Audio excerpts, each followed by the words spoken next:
sebagai titik uji. Kalau ada soal ini ditanyakan daerah penyelesaian, berarti daerah arsiran, daerah arsir atau visible area.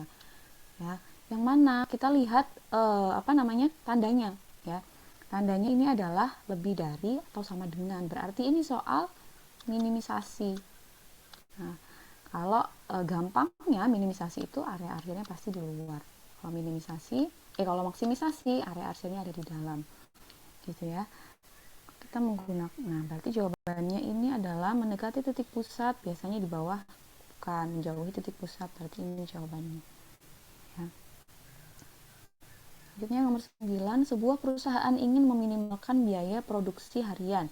Jika daerah penyelesaiannya merupakan area yang tidak tertutup di bagian atas, maka titik optimal biasanya terletak pada titik pusat koordinat, tidak titik tertinggi sejauh dari titik asal, titik tertinggi sejauh titik asal, tapi ini soalnya adalah meminimalkan tinggi sejauh dari titik asal.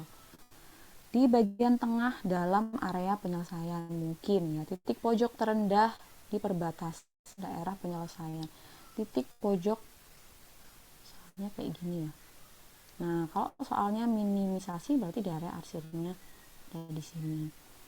Titik optimal biasanya ada pada titik perpotongan, ya. Itu paling sering. Yang ditanyakan adalah biasanya. Maka jawabannya adalah di sini titik optimalnya. Di bagian pojok terendah, mungkin bisa di sini tidak, tapi ya nanti bukan ini jawabannya. Yang bagian tengah dalam area penyelesaian terbuka, jadi ada di tengah.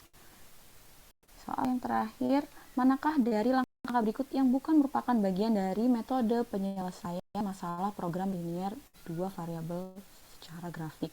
Menghitung turunan pertama sudah jelas. Menguji nilai fungsi objektif, tadi fungsi objektif itu fungsi tujuan, ya, benar. Menggambar setiap persamaan garis pembatas pada grafik, benar, ya. Dan yang terakhir menentukan titik potong, benar. Jadi jawabannya yang A. Saya rasa ini sama ya dengan soal cerita kemarin, hanya ini diubah menjadi soal pilihan ganda.